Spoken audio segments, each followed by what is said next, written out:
இருக்கிறார்கள். அதற்கு முன்னால் அதாவது ஒரு நிகழ்ச்சி முன்னால் ஏதோ சொல்லாமல் ஒரு நிகழ்ச்சி நடந்தது எனக்கு வழக்கம். அந்த நிகழ்ச்சி என்னவென்றால், அமெரிக்காவிலே போய் போன மாதம் 3 டாக்டர் பட்டங்களை பெற்றுவதற்காக நமது விஐபி டாக்டர். அதுக்கு முன்னாடி ஒரு 5 வருஷத்துக்கு முந்தைய வாஷிங்டன் டிசியில் ஒரு டாக்டர் பட்டம் பெற்றுள்ளார். போக பார்த்தால் அவர் டாக்டர் பல பேருக்கு கொடுத்து பழக்கப்பட்டவர்கள், அவருக்கு பலரும் கொடுக்க ஆரம்பித்துவிட்டார்கள். அவரை பாராட்டும் விதத்தில் எங்களது அனைவரின் சார்பில் அங்கே வந்திருக்க விருந்தினர்கள் 10 பேர் மழைக்கு வரணும், எல்லாரும் சேர்ந்து அவருக்கு ஒரு மாலை அணிவித்து அமைச்சர்கள் அணிவித்து இது மரியாதை செய்யலாம். நாங்கள் உடனே புகைப்படத்தில் கொடுக்கலாம், ஒரு போஸ்ட் கொடுப்போம். அதுக்கு பிறகு நிகழ்ச்சி மாலையும் தலைவராக. இந்த மாநாடு அமெரிக்காவில் நடத்துவதற்கு நாங்கள் ரொம்ப விருப்பப்பட்டோம். அதற்காக அமெரிக்காவிலே புகழ்பெற்று விளங்கக்கூடிய அமைச்சர் அந்தஸ்தில் பதவி வகித்த புதுக்கோட்டையைச் சேர்ந்த ராஜ நடராஜன் அவர்களை நாங்கள் நினைக்கிறோம். அவர் சொன்னார், இந்த மாநாட்டை நான் முன்னின்று நடத்தி கொடுக்கிறேன் என்று சொன்னார். அவர் தலைமையில் இந்த 12வது மாநாடு அக்டோபர் மாதம் 3, 4, 5 தேதிகளில் வாஷிங்டனில் உள்ள மேரியட் ஹோட்டலில் நடைபெற உள்ளது. முதல் 3ஆம் தேதி 4ஆம் தேதி வெள்ளி சனி ஞாயிறு 3 நாள் நடைபெறுகிறது. அந்த மாநாட்டினுடைய தொடக்க விழாவில் முதல் நாள் நிகழ்ச்சியாக காலையில் கேபிட்டல் ஹில்லில் அதாவது அமெரிக்காவுடைய தலைநகராக உயரமான கட்டிடம் தான் அமெரிக்காவுடைய தலைமையகம். அந்த தலைமையகத்தில் முதல் இருந்தார்கள். அதற்கு பிறகு சென்னையில் நடந்த அடுத்த மாநாட்டிற்கு பாண்டிச்சேரியில் நடந்த மாநாட்டிற்கு சிவக்குழுந்தர்கள் தலைவராக இருந்தார்கள். அதற்கடுத்தாற் போல சென்னையில் நடந்த மாநாட்டிற்கு டாக்டர் பழனி பெரியசாமி இருந்தார்கள். அதற்கு பிறகு திரு வீரமணி அவர்கள் இருந்தார்கள். அதற்கு பிறகு நமது அம்பாசிடர் மகாலிம் அவர்கள் இருந்தார்கள்.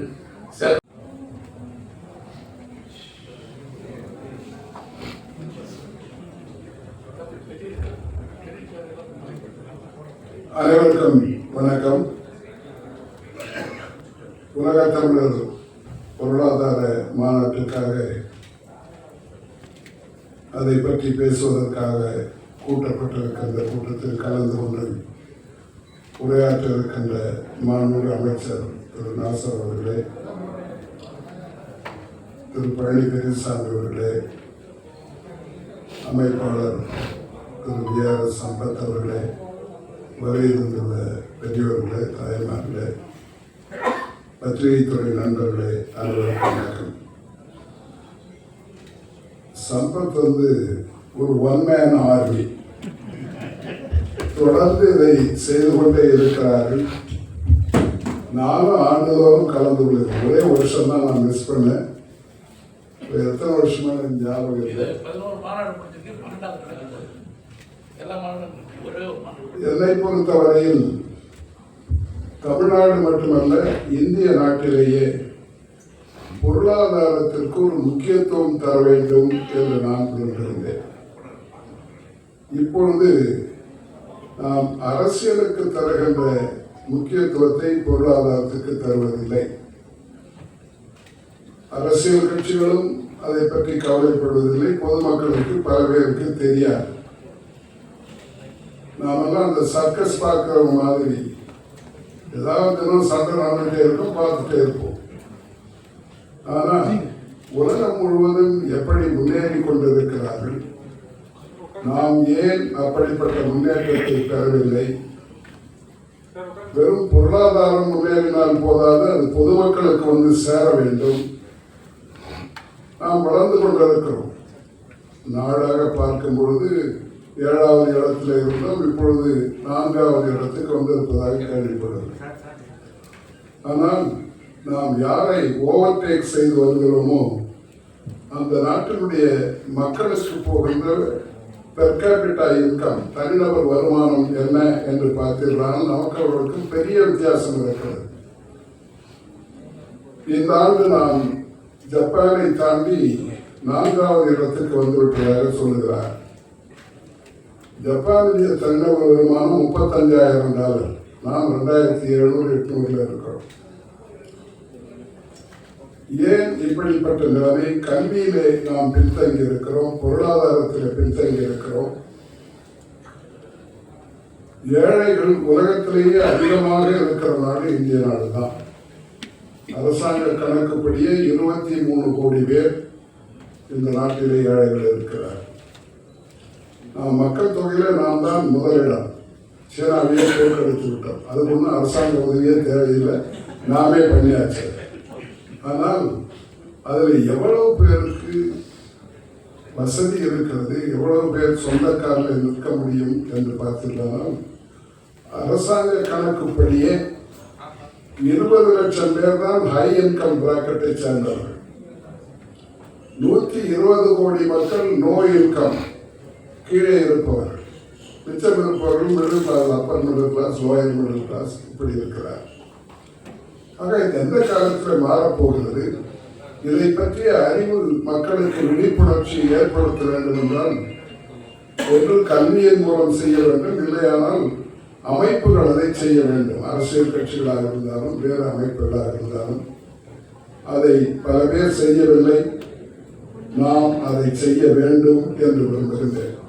வேர்ல்ட் தமிழ் எக்கனாமிக் ஃபவுண்டேஷன் மூலம் எல்லா பகுதிகளிலும் முடிந்தால் செய்வோம். தமிழ்நாட்டிலாவது அப்படிப்பட்ட ஒரு மாற்றத்தை கொண்டு வர வேண்டும். உங்களுக்கு தெரியும், SDIன்னு ஒன்று இருக்கு, ஹியூமன் டெவலப்மெண்ட் இண்டெக்ஸ். அது பொருளாதாரம், கல்வி, வாழ்நாள் எல்லாவற்றையும் சேர்த்து கொடுப்பது. அதில் நாம் 130வது இடத்துல இருக்கிறோம். நாம் யாரை ஓவர்டேக் சொன்னதாக செய்கிறோமோ ஜப்பான், அவர்கள் 26வது இடத்துல இருக்கிறார். இதெல்லாம் மாற்ற முடியுமா? மாற்றுவதற்கு என்ன செய்ய வேண்டும்? அது பொதுவாக இதில் தமிழர்கள் எப்படி பணியாற்ற வேண்டும், தமிழர்கள் எப்படி முன்னேற வேண்டும் என்பதை ஒரு முக்கியமாக கொண்டுதான் இந்த உலக தமிழர் பொருளாதார மாநாட்டை நாம் நடத்துகின்றோம். இதில் அனைத்து அரசியல் கட்சிகளும் பங்கேற்கிறார்கள், கட்சி வித்தியாசம் இல்லாமல், ஜாதி மத வித்தியாசம் இல்லாமல். ஆனால் இந்த பொருளாதாரத்திற்கு முக்கியத்துவம் அளிக்க வேண்டும் என்பதை இன்னும் நாம் அழுத்தம் திருத்தமாக அரசுகளிடையேயும் கட்சிகளிடையேயும் சொல்லி, அதற்கு அடிப்படையாக இருப்பது கல்வி, அதுவும் குறிப்பாக உயர்கல்வி. அதில் நாம் மிகவும் பின்தங்கி இருக்கின்றோம். நம்முடைய ஆங்கிலத்தில் GER என்று சொல்வார்கள், கிராஸ் என்ரோல்மெண்ட் ரேஷியோ. அது 28% தான். வளர்ந்த நாடுகளிலே 60% 100% வரை இருக்கிறது. அதற்கு காரணம் அரசாங்கம் பணத்தை செலவழிப்பதில்லை. அரசாங்கம் போதுமான அளவுக்கு பணத்தை செலவழித்தால் ஏழை மாணவர்களுக்கும் நடுத்தர வகுப்பை சார்ந்தவர்களுக்கும் அனைவருக்கும் உயர்கல்வி கிடைக்கும். அதையும் பொருளாதார மாநாட்டில் நாம் பேச இருக்கின்றோம். இதை போன்ற அரிய செய்திகளையும் மக்களுக்கு தேவையானவற்றையும் இந்த 5 வருஷமா அரசியலே இல்லாம ஒரு 2 வருஷம் 3 வருஷமா பொருளாதார முன்னேற்றத்துக்கென்று அரசியல் கட்சிகள் ஒதுக்க வேண்டும். பொதுவாக குடியிருந்த மக்களாட்சியில ஆளுங்கட்சி எதிர்கட்சி உட்கார்ந்து பேச வேண்டும். அது இந்த நாட்டில் நடப்பதாகவே தெரியவில்லை. தேவையானால் எதுவாக இருந்தாலும் ஆளுங்கட்சியாக இருப்பவர்களும் எதிர்கட்சியாக இருப்பவர்களும் மக்களுக்கு தேவையானது என்று வருகின்ற போது உட்கார்ந்து பேசி அதை எப்படி நாம் செய்ய போகிறோம் என்பதை கலந்து பேசுகின்ற ஒன்றுதான் முழுமையான மக்களாட்சி. அப்படிப்பட்ட மக்களாட்சியிலே பொருளாதார வளர்ச்சியும் இருக்கும். இதையெல்லாம் பேசுகின்ற ஒரு மாநாடாக இது அமைய இருக்கின்றது. இந்த முறை இது அமெரிக்காவிலே நடக்கின்றது. நமக்கு அவர்களுக்கும் ஏணி வைத்தால் கூட எட்டாத அளவுக்கு அவருடைய தனிநபர் வருமானம் $86,000. நாம் 2007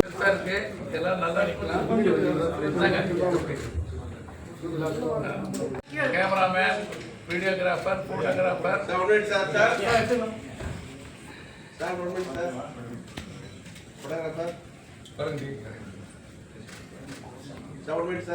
ஓகே, நன்றி நன்றி. சரி, and help locally and then become a successful entrepreneur. And then not at least doctor Sampath one man சொல்ல மாட்டேன். ஏன்னா அவங்க ஃபோன் லிஸ்ட்டை பார்த்தீங்கன்னா it's more then 100,000, close to that. வேந்தர் அவர்களே, கல்வியாளர்களே, அருமை தொழிலதிபர், என் தகப்பனாக இருக்கிற நண்பர் டாக்டர் பழனி பெரியசாமி அவர்களே, சித்தப்பா சம்பத் அவர்களே, அதாவது எல்லா கான்ஃபரன்ஸும் தொடர்ந்து நாங்கள் பண்ணிகிட்டே இருப்போம். பேசிக்காக எல்லா ப்ரெஸ் இன்டர்வியூ எல்லா நிகழ்ச்சியும் பிரசிடென்ட் ஹோட்டல் வச்சுருக்கோம். இப்போ பிரசிடென்ட் ஹோட்டல் வந்து தி பிரசிடென்ட் ஒரு 25 floors 4 டவர்ஸாக கட்டுறோம். பக்கத்து இடம்லாம் வாங்கி பெருசாக சீக்கிரம் முடிஞ்சிடும். திருப்பி அங்கேயே கான்ஃபரன்ஸ் வச்சுக்கலாம். பட்டு சம்பத் சித்தப்பா பற்றி சொல்லணும்னா அவர் எனக்கு நண்பர் இல்லை, எங்கள் அப்பாவுக்கு நண்பர். அவர் எதை கட்டணம் அனைத்தும் சேர்த்து $79 அவர்கள் நிச்சயித்திருக்கிறார்கள். இந்த மாநாட்டுக்கு தமிழ்நாடு முதலமைச்சரை அழைக்க வேண்டும் என்று அவர்கள் விரும்புகிறார்கள். அது மட்டுமல்லாமல் அந்த மாநிலத்துடைய கவர்னர், மேரிலாந்து மாநிலத்துடைய கவர்னர், வாஷிங்டன் டிசியுடைய மேயர் மற்றும் அங்கே இருக்கிற ஒரு செனட்டர், காங்கிரஸ்மேன், இப்படி பல முக்கிய விஐபிகள் கலந்து கொண்டிருக்கிறார்கள். இங்கேயும் தமிழ்நாடு முதலமைச்சர், பாண்டிச்சேரி முதலமைச்சர் மற்றும் சில மாநிலத்துடைய முதலமைச்சர்களை எல்லாம் அழைக்க வேண்டும் என்று விரும்புகிறார்கள். ஒரு பக்கம் discussion going on investment and business ஒரு பக்கம் நடந்திருக்கும். இன்னொரு பக்கம் விஐபிஸ் வந்து தமிழ் மக்களுடன் நெருங்கி பழகி ஒருவருக்கு ஒருவர் கலந்துரையாடலுக்கு வாய்ப்பாக அமையும். ஆகவே இந்த மாநாடு அந்த வகையில் திட்டமிடப்பட்டுள்ளது. 3 நாட்களுக்கும் கலை நிகழ்ச்சியும் உண்டு. அமெரிக்காவிலே கிட்டத்தட்ட ஒரு 500-800 பேர் கலந்து கொள்வார்கள் என்று சொல்கிறார்கள். நம்ம தமிழ்நாட்டிலிருந்து 100-200 பேர் நாங்கள் அழைத்து செல்ல முடியும் என்று நம்புகிறோம். அது இல்லாமல் மலேசியா, சிங்கப்பூர், ஸ்ரீலங்கா, மொரீஷியஸ், தென்னாப்பிரிக்கா, கென்யா, இங்கிலாந்து, பிரான்ஸ் என்று கிட்டத்தட்ட 30 நாடுகளிலிருந்து இந்த மாநாட்டிற்கு கலந்து கொள்வார்கள் என்று பார்க்கிறோம். ஒவ்வொரு வருடமும் 20-30 நாடுகளிலிருந்து பிரதிநிதிகள் வந்து கலந்து கொண்டிருக்கிறார்கள். இந்த fast record conference very successful conference. ஆகவே இந்த மாநாடு மிக சிறப்பாக அமையும் என்பதில் எந்த சந்தேகமும் இல்லை. இந்த கேமராமேன் எல்லாம் போயிடுவாங்க, அது பயமா இருக்கு. அதனால் பழனி பெரியசாமி அவர்கள், சம்பத் மற்றும் இதில் வந்திருக்கும் சிறுத்தொழிலதிபர்கள் அனைவருக்கும் என்னுடைய அன்பான வணக்கம். தெருவிடல் ஓடியும் தெருவியல் தேர்வு அப்படிங்கிறதெல்லாம் எழுதி வச்சுருக்காங்க ஆயிரக்கணக்கான வருஷத்துக்கு முன்னால. இடையில நாம் ஏன் பிந்தனும் நம்ம அடிமை நாடாக இருக்கோம். அரசாங்கத்தில் அதிகாரம் கொடுத்தது மக்களுக்கு அதிகாரம் இல்லை. அதுதான் பிரச்சனை. எல்லா நாடுகளிலும் மக்களுக்கு தான் அதிகாரம். ஸோ அரசு அதிகாரிகள் தான் பெரிய அதிகாரத்தின் உச்சத்தில் ஒரு நினைத்துக்கிறார்கள். வெள்ளக்காரன் எப்படி நடத்தாலும் அதே மாதிரி இன்னும் 100 வருஷமும் போகல. ஸோ அதனால் இந்த விழா நடத்துறது ரொம்ப பொருத்தம். நான் வந்து 3 நாள் பெரிய மாநாடுலாம் அமெரிக்கா நடத்திருக்கேன். இந்தோ அமெரிக்கன் சேம்பரில் இந்த இந்தியாவுக்கு தலைவராக இருந்திருக்கேன். ஃபோர்டை கொண்டு வந்திருக்கேன். நிறைய கம்பெனிகள் கொண்டு வரதுக்கு உதவி செஞ்சுருக்கேன். அதனால் எனக்கு அமெரிக்காவில் ஹாலோகாஸ்ட் மியூசியம்னு சொல்லி அந்த வாஷிங்டன் டிசியில் போடுற கட்டடத்துக்கு நம்முடைய தமிழ்நாட்டு கல்வியும் கர்நாடகா கல்வியும் கூட்டுறேன். இந்த மாதிரி நிறைய காரியங்கள் செஞ்சுருக்கேன். ஸோ அதனால் கண்டிப்பாக நாம் உழைக்க வேண்டும். நாம் உலகத்தில் மூத்த குடியினர், அந்த மூத்த குடியினர் என்று பொருளாதாரம் தான் மிக மிக முக்கியம். கல்வி, பொருளாதாரம், அதே மாதிரி வாழ்க்கை உயர்வு, இந்த 3 வருவதற்கு அரசாங்கம் தேவையான உதவிகளை செய்ய வேண்டும். அது கவர்னர் வந்து தனிப்பட்ட ஒரு புக்கை எழுதணும். அதனால் எல்லோருக்கும் நன்றியை தெரிவித்துக் கொண்டு இந்த மாநாட்டுக்கு எல்லோரும் வர வேண்டும் என்று அன்பு கேட்டுக்கொண்டு விடைபெறுகின்றேன். நன்றி.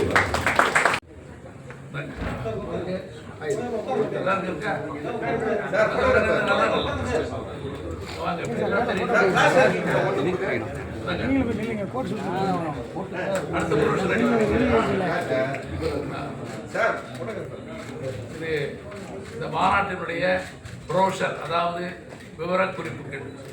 இதே போல அமெரிக்காவிலும் ஒரு புரோஷர் போட்டிருக்கிறார்கள்.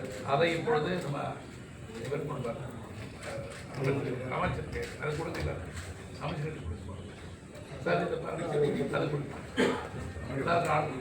அப்புறம் ப்ரெஸ் கொடுங்க. படம் எடுத்தீங்களா? எடுத்ததா? 2வது புரோஷர் எனக்கு அமெரிக்கன்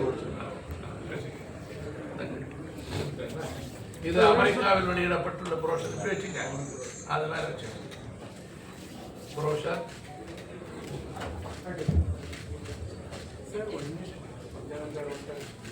சரிங்களா? இப்பொழுது வந்து அமைச்சர் அவர்கள் அந்த கம்ப்யூட்டர் ஆன் பண்ணுவார். சார் நீங்கள் பட்டன் இங்கே கூட லேப்டாப் எடுக்க முடியுமா? எங்க button? Interaction between the Tamil entrepreneurs and international, or particularly American entrepreneurs. Every conference I attended, I found it very useful because I gathered a lot of friends, lot of contact. So Sampath has been very, very good in terms of facilitating the network of Tamil entrepreneurs who are interested in economic development and growth. In conclusion, I want to tell you, our Dr. Viswanathan is also a great economist. அவர் உண்மையில ஒரு தனி speech கொடுத்தாருன்னா இந்த எக்கனாமிக்ஸில் he will not be, he should be a professor rather than a chancellor. and I am so happy. Our Honorable Minister Nasser is now the minister, and I know he is a dynamic person. I always admiring him. And அவர் வந்து அவருடைய இதில் நிறைய delegates America வரணும், வந்து ஒரு பெரிய சக்ஸஸாக பண்ணணும்னு நான் விரும்புகிறேன். Because I don't want to bore you with a lot of economic information. You are all knowledgeable, great, distinguished audience. And Piramani, for example, many of you may know or may not, some of you may not know, when he started his granite business, he was a lawyer. I was a professor. And he was different. But all of us took a different avada and achieved something.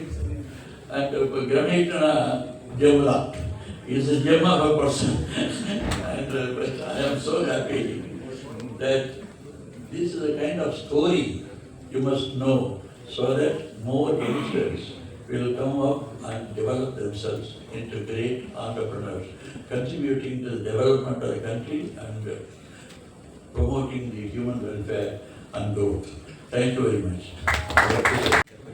எங்கிட்ட இவர் நம்ம பழனி பெரியசாமி அவர்கள் பார்த்து சொன்னார், அமெரிக்காவில் நடக்குது, நடந்தா காசு, உட்கார்ந்தா காசு, ரொம்ப கஷ்டப்படுவீங்க, பார்த்து நடத்துங்கன்னு சொன்னார். நான் சொன்னேன், அமெரிக்காவுடைய தமிழ் பெருமக்கள் என்னை கைவிட மாட்டார்கள் என்று சொன்னேன். நான் சொல்லிட்டேன், இனிமேல் இந்த மாநாட்டிலிருந்து தொடர்ந்து அந்தந்த ஊர்களுடைய முழு பொறுப்பை நாங்கள் ஒப்படைக்க போகிறோம்னு சொன்னோம். பின்னா சரின்னு சொன்னார். அதை ஏற்றுக்கொண்டு மாநாட்டை நடத்துவதற்கு முன் வந்தவர் தான் டாக்டர் ராஜன் நடராஜன் அவர்கள். ராஜன் நடராஜன் அவர்கள் founder CEO global alliance Inc.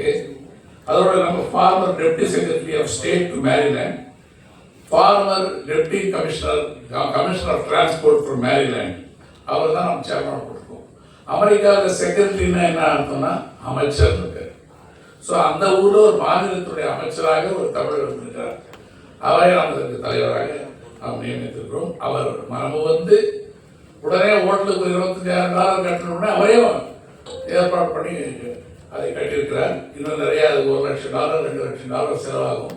அதையெல்லாம் அவரே முன்னின்று அங்கே இருக்கிற தமிழ் பெருங்குடி மக்களிடமெல்லாம் பார்த்து ஏற்பாடு செய்வதாக சொல்லியிருக்கிறார். ஆகவே மாநாடு ரொம்ப சிறப்பாக வரும். அதோட இன்னொரு ப்ளஸ் பாயிண்ட், ஆடட் பாயிண்ட் என்னென்னா, ஒரு 4 நாட்களுக்கு முன்னால் அவர் வந்து நம்ம ஊரில் சட்டமன்ற உறுப்பினராகவும் நாடாளுமன்ற உறுப்பினராகவும் அமைச்சராகவும் திராவிட முன்னேற்ற கழகத்துடைய அமைச்சராகவும் டெல்லியில் கூற வச்சிய ஆண்டவரும் திரு நெப்போலியன், முன்னாள் நடிகர், அவர் வந்து அமெரிக்காவுடைய குடிமகன். இப்போ அவர் இதுக்கு இந்த மாநாட்டுடைய கோ சேர்மன், அவர் சேர்மன், இது கோ சேர்மன். 2 பேரும் ஒன்றா சேர்ந்து அமெரிக்கா ஒரு கமிட்டி கான்ஸ்டியூட் பண்ணி இந்த மாநாட்டை ஏற்பாடு செய்திருக்கிறார்கள்.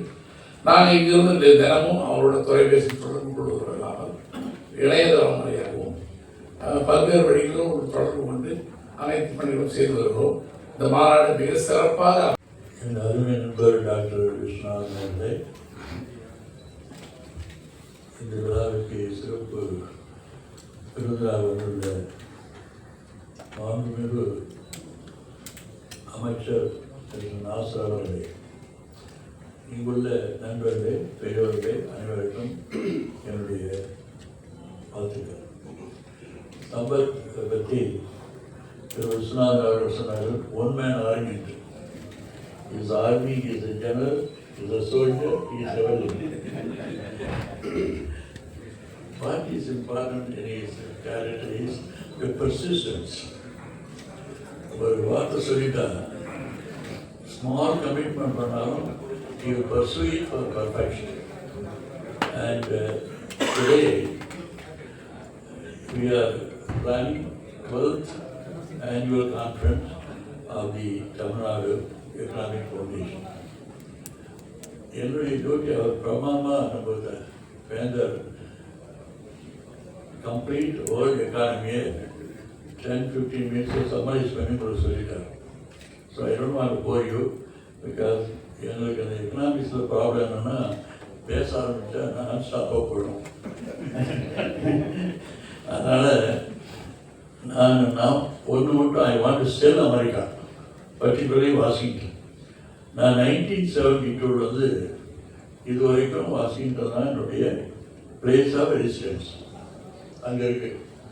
Washington is a wonderful city. It is the seat of the American government. Of course, Trump is there now. Don't be afraid. But overall, Washington is a very nice city. And the conference is going to be conducted in a particular place, nice place, Bethesda. And it's a Marriott hotel. And those people, America visit பண்ணினா இது ஒரு great opportunity. இந்த சமயத்தில் நான் ஒன்று சொல்ல வேணும்னா, வீரா விலாஸ் இது வேணுகோபால் இருக்காரு. 50th anniversary of Tamil Nadu Foundation, which I started with my friends in 1974, recently celebrated the 50th anniversary. அதுக்கு பிரசிடென்ட் வந்து வீரா வேணுகோபால். சரி, இது ஒரு மீட்டிங் இருக்குன்னு போனால் he was able to gather 4,000 to 5,000 Tamil people. 4,000 people. அதில் பர்டிகுலர்லி ஃபர்ஸ்ட் டே செஷன் இருந்தது. சரி, போய் உட்காரலான்னு உட்கார்ந்தா more than 40-50 entrepreneurs from Tamil Nadu. They have presented their proposals, their இது பார்த்தா amazing development. நான் 1967 போகிறப்போ to see another Tamilian, we were 3 of us, roommates. one Andhra, 2 பேர் Tamil. We could not find that many Tamil people. But today, Tamilians are everywhere. And they are not everywhere, they are percentile of the income. They are the high income bracket. In the development of they are entrepreneurship. Today, Tamil Nadu is the seat of entrepreneurship. Many people are great entrepreneurs. Many of you may not know, when we came to America, to India, now I am a professor of economics. I was. Now industry with is a different avatar. But avatar we have done well. We gathered, brought people. அப்போ investment, NRI investment, உங்களுடைய portfolio NRI investment வந்தால் நல்லா இருக்கும். எல்லோருக்கும் மாலை வணக்கம். மாண்புமிகு அமைச்சர் திரு நாசர் அவர்களே, வேந்தர் டாக்டர் விஸ்வநாதன் அவர்களே, தொழில் அதிபர் பிஜி பெரியசாமி அவர்களே, டாக்டர் விஆர்எஸ் சம்பத் அவர்களே, மற்றும் இங்கு அமர்ந்திருக்கும் பெரியவர்களே, அனைவருக்கும் எனது மாலை வணக்கம். இந்த மாநாடு நடக்கப் போகின்ற மேரிட் ஹோட்டல் பற்றி டாக்டர் பிஜி பெரியசாமி அவர்கள் கூறினார். அவருடைய தயவுடன் நான் அந்த மேரிட் ஹோட்டல் வளாகத்தில் டாக்டர் விஆர்எஸ் சம்பத் அவர்களுடன் சென்று அதை பார்த்து இந்த மாநாடு 12வது மாநாடு கண்டிப்பாக இந்த மேரிட் ஹோட்டல் தான் நடக்க வேண்டும் என்கின்ற முடிவை எடுக்கும் தருணத்தில் நானும் அவர்களுடன் இருந்தேன் என்பதை மிகவும் மகிழ்ச்சியோடு தெரிவித்துக் கொள்கிறேன்.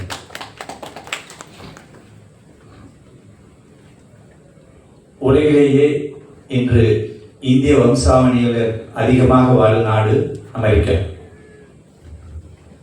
அதாவது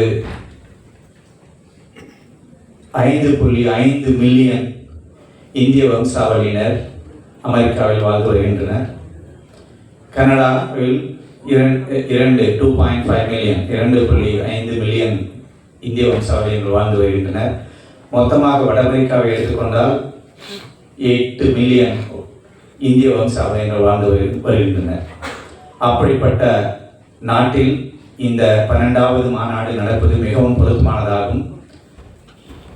எனக்கு முன்பே பேசியவர்கள் சொன்னார்கள், அமெரிக்காவினுடைய தனிநபர் வருமானம் 80,000க்கு மேற்பட்டது என்று, 80,000 US டாலருக்கு மேற்பட்டது என்று.